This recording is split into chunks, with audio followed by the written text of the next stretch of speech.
we have filed capital murder charges against Mr. DeAngelo for the March 1980 murders of Lyman and Charlene Smith.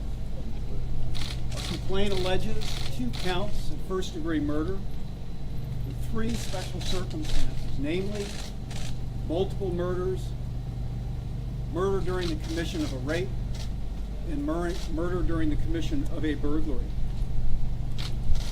While this filing is just the beginning of the prosecution of Mr. DeAngelo, it is the culmination of a decades-long, unrelenting investigation that's singularly focused on bringing this rapist and killer to justice.